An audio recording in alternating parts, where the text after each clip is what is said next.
George has made some very intriguing pronouncements. I wonder if there's questions from the audience. Hello, good evening. Alex Stemp. I've really enjoyed your discussion this evening. Thank you very much. It's been most illuminating.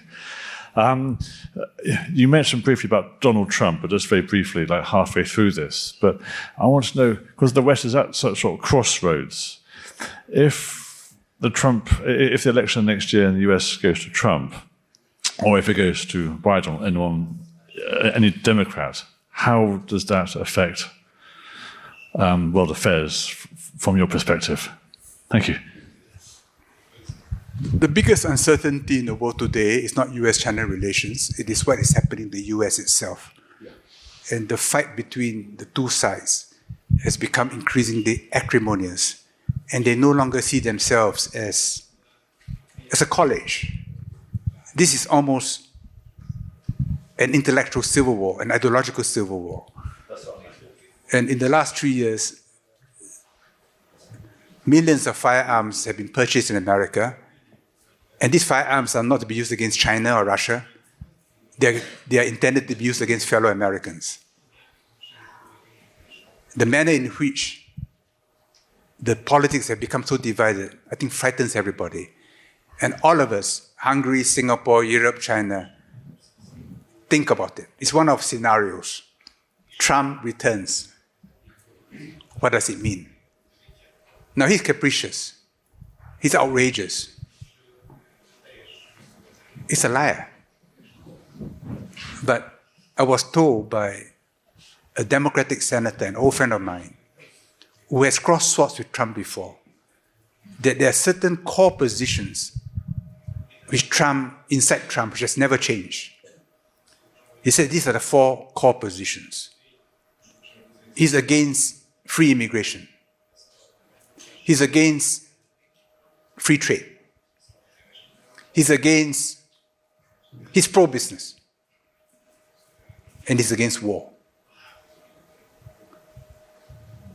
Well, I think it's a fair position to take, that you should be against the free movement of people. Because beyond a point, people say, hey, this village is no longer mine. I'm no longer welcoming strangers. The strangers have taken over the village. So today, if you go to London or Paris, you have that feeling. The migrants have taken over the city. And the Chinese, they don't want Beijing and Shanghai to be like London and New York. They like their own homogeneity, the way you like your own homogeneity in Hungary. On Sunday, when my wife and I wanted to attend Mass, we were interrogated.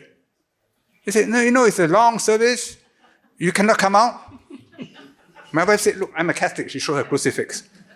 So someone intervened and said, they're dignitaries, So grumpily, we were admitted into Mass. I thought,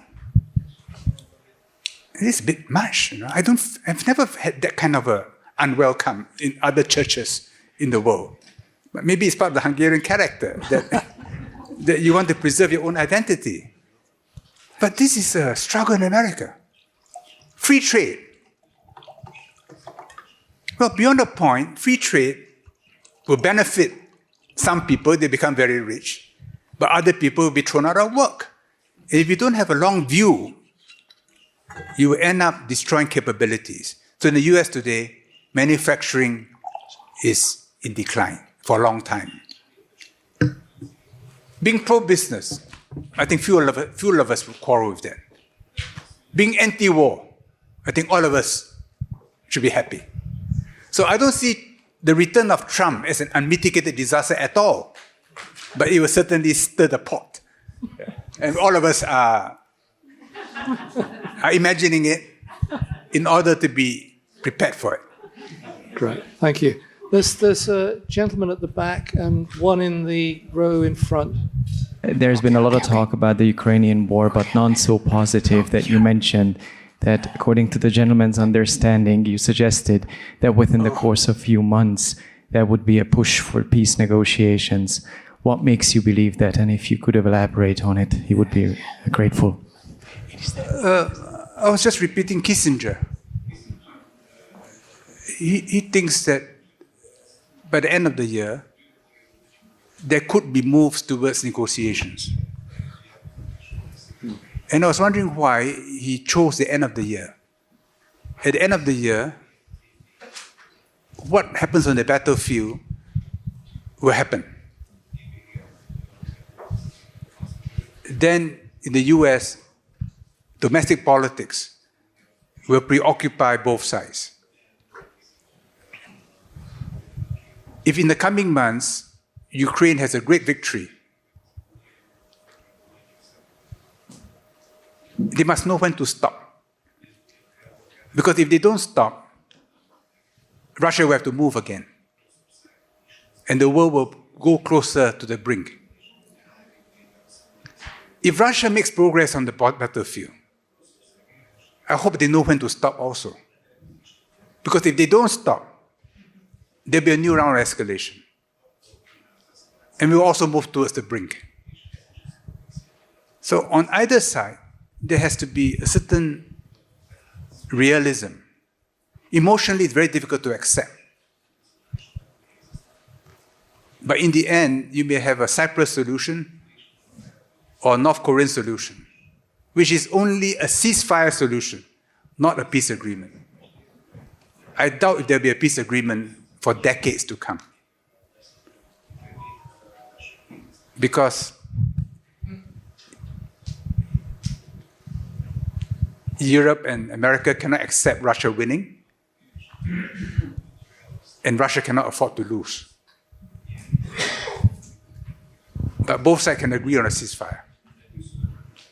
And there'll be intense negotiations over not just boundaries, but over the rights of populations on both sides of whatever boundary is drawn. Yeah.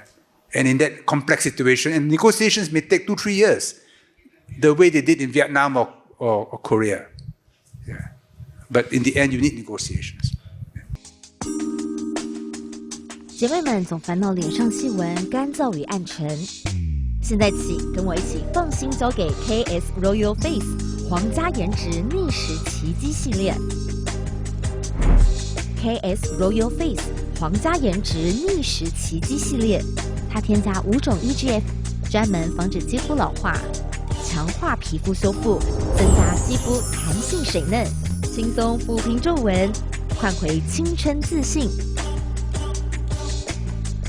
KS Royal Face 皇家颜值逆时奇迹，护肤露、全效精华、精华霜，即刻启动冻龄密码。